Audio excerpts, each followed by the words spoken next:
Making Fox News commentaries is easy. There's almost no one who doesn't realize that there are news agencies that are biased. And especially online, most people consider Fox News to be one of the most biased news sources in the US. In addition, when you have people like Jack Thompson and Glenn Beck, almost no gamer has much respect for them to begin with, so it was easy to make a commentary on them. Even Glenn Beck's right-wing base of support could probably admit that he doesn't know much about video games. However, this story I've been holding off on for a while, because it's much more challenging to make a commentary like this. Because you can't simply take one side completely. Or, I mean, you could, but I don't in this particular case. In this case, don't worry, there are plenty of cases of media bias against video games in here. So if you came to this video hoping for, some outrageous thing that the media said that you can point at and say, hey, what the heck's wrong with this reporting? Don't worry, you'll get that. You'll get what you came for.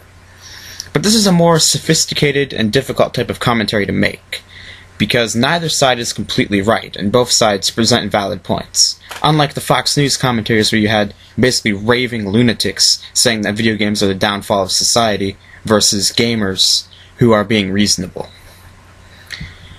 So that's my introduction to this video. I would like to add that the source of the video that I found, it's the only source I could find, the lip movements don't sync up exactly with the sound. That's not on my part, though, that's on the source. Popular video game making fun of adoption. And tonight, a father is shocked at the insensitivity he says he witnessed. Here's the clip. What's wrong with being adopted? Lack of parents. For the record, you were adopted, and that's terrible. The game is called Portal 2, and it's only been available for about a month. Brigida Mack just talked to the father who shared this, who saw this with his daughter. Yeah, I bet he was shocked and really surprised by something like this.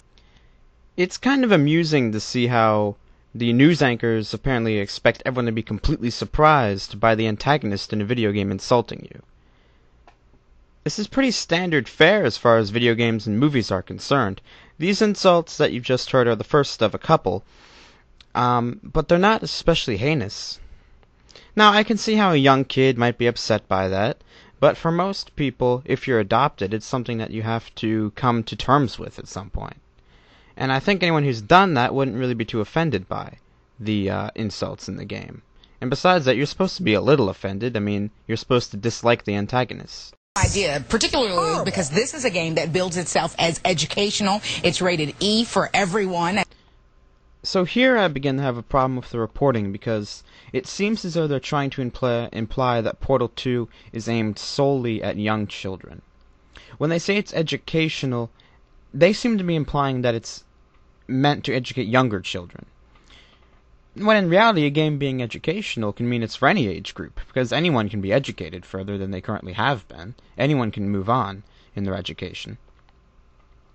Now, if the game actually had been rated E, I would actually probably be more on the side of the news anchors, because I would say that even though it's a stupid little insult, it's not a good thing to have in an E-rated game. However, this game is actually rated E10+, which is a different rating and changes the situation to being one where I feel like at the age of 10, if someone's adopted, they should pretty much have accepted it by that point.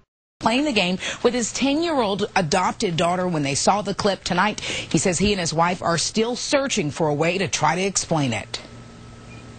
I didn't know what to do. I still don't know what to do. Neil Staples still can't believe what he heard while playing the video game Portal 2 with his 10-year-old adopted daughter Zoe. All right, Fatty, adopted Fatty, Fatty, no parents. Did you hear that? The character in the popular kids video game is actually taunted for being adopted. You know, I consider myself to have more empathy than the average person. And I definitely feel for the father in this situation, the adoptive father. You know, I mean, that's not a situation you want to be forced into, so I can see it from his point of view. So I don't really have a problem with him being upset about it, and in fact, throughout the interview, he seems pretty reasonable. He doesn't call for a ban on the game, he doesn't even question the rating, he just says that, you know, it kind of sucks that this happened. And that's a completely valid response, I think. What's wrong here is the media's response. They are completely ignoring the very significant detail, well, not detail, the very significant part of the story, where the protagonist is being insulted by an antagonist. That makes all the difference. It's like a character in a book, or in a movie, or in a video game, or whatever form of entertainment you prefer, who is evil, saying something bad. It's not the view of the person who created the work. In fact, it's normally the opposite of their view, because they chose to give that insult or that line to the antagonist. They want it to be associated with the bad guy. And the good guy is the one being insulted. So the character in the so-called popular children's video game, which obviously Portal is not just aimed at children. You know, the rating might be E for everybody, but that means everybody, or sorry, E10+. But the point is, the protagonist has to go through some sort of struggle, or it's not an interesting story. And these petty insults are part of that struggle for this character. It literally pokes fun for not having parents. While Neil says he and his wife Marcia have never hidden the fact Zoe is adopted, She's Chinese. She obviously doesn't look like us. they wanted to wait until she was ready to talk about it. It throws the question, the most ultimate question that that child is ever going to have for you. And it just throws her right in the living room. Shocked at what he'd heard, Neil immediately cut the game off, hoping Zoe hadn't heard the cruel joke from a video game billed as educational and appropriate for everyone 10 and up. And it says rated E for everybody.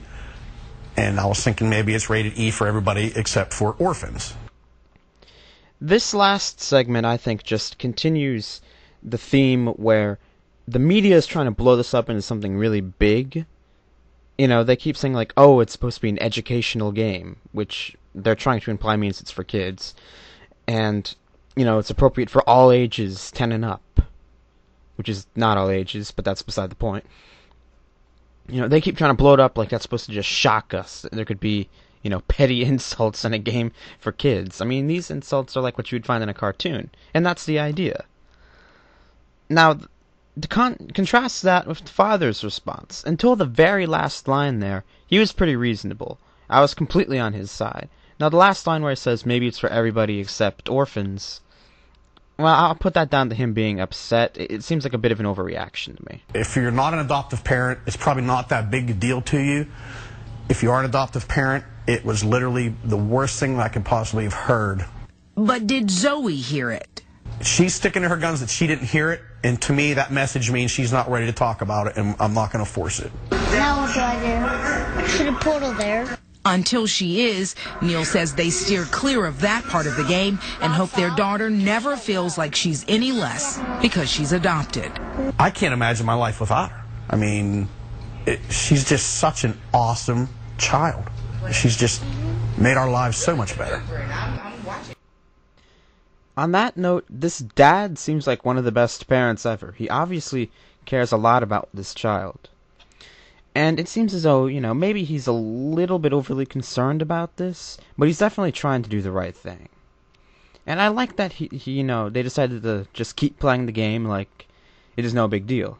It seems like the media is trying to blow up something that the dad thought was just kind of an unfortunate event. Now, again, we did say this game was educational, and it's because you have to sort of figure out a way to get out of every single room. We did contact Sony, who distributes the game. They told us to contact Valve, the company that actually created the game. I did.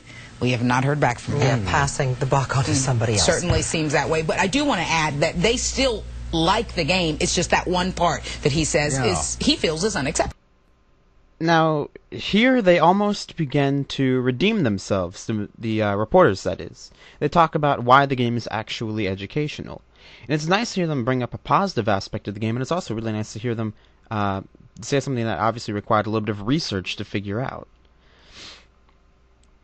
Now, on the other hand, they talk about, like, Sony's trying to pass the buck by telling them to talk to Valve. Obviously, they should be talking to Valve. Sony's not trying to pass the buck. They're doing the exact right thing. You know, blaming Sony for this would be kind of like if you didn't like something in a Shakespeare book, blaming Folger for it. You know, it's not the publisher's fault. It's not the distributor's fault. You know, you don't blame Borders Books because you don't like a book. You know, you blame the person who wrote the book. You blame the person who made the game. Overall, what I take from this is I wish there had been some way for that adoptive father to know that this was in the game. Because I feel like if he could just have turned off the TV for like those 5 seconds, he would have had absolutely no problem with this game. The media, as usual, is following what I consider to be their one true bias. I think all the media bias comes down to one thing. They want a big story. And if there's not a big story, they're going to make one up. And that's what they're doing here.